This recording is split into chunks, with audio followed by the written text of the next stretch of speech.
ശ്രീ പിണറായി വിജയൻ. പ്രിയപ്രേക്ഷകരെ, പ്രതിപക്ഷ നേതാവ് മുൻ മുഖ്യമന്ത്രി പിണറായി വിജയൻ സത്യപ്രതിജ്ഞയ്ക്കെത്തുന്നു. ധർമ്മടത്തിൽ നിന്ന് 19,242 വോട്ടിന്റെ ഭൂരിപക്ഷത്തിലാണ് പിണറായി വിജയൻ നിയമസഭയിലേക്ക് എത്തുന്നത്. VP അബ്ദുൾ റഷീദായിരുന്നു അദ്ദേഹത്തിന്റെ എതിരാളി. കടുത്ത പോരാട്ടം നടന്നത് നമ്മൾ കണ്ടതാണ്. ഒരുപക്ഷെ ചരിത്രത്തിലാദ്യമായി നിയമസഭയിൽ പിണറായി വിജയൻ ഇത് 7ാം ഊഴം.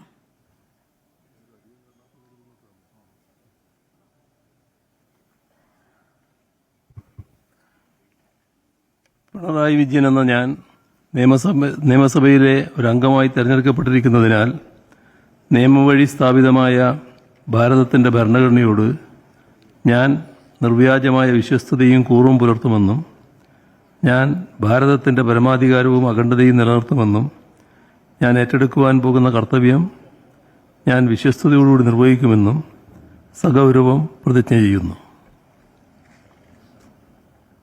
പിണറായി വിജയൻ ധർമ്മടം MLA സത്യപ്രതിജ്ഞ ചെയ്തിരിക്കുന്നു. മുൻ മുഖ്യമന്ത്രിയാണ്. ധർമ്മടത്ത് നിന്ന് തന്നെ അദ്ദേഹം 3ാം തവണയാണ് നിയമസഭയിലേക്ക് എത്തുന്നത്.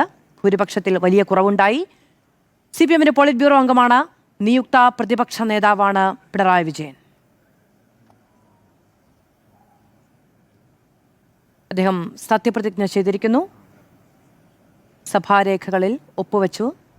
അദ്ദേഹം പ്രോട്ടേം സ്പീക്കർ G. സുധാകരന്റെ അടുത്തേക്ക് ഹസ്തദാനത്തിനായി ഇനി പോകും.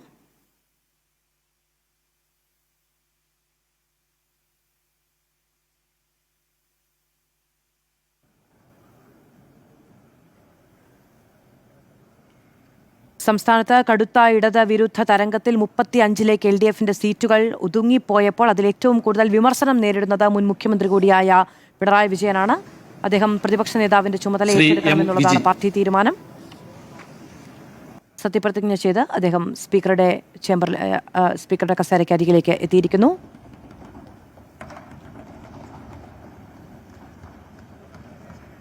Speaker G. സുധാകരൻ അദ്ദേഹത്തിന്റെ അടുത്തേക്ക് ചെന്നുകൊണ്ടാണ് അദ്ദേഹത്തിന് ഹസ്തദാനം നൽകുന്നത്.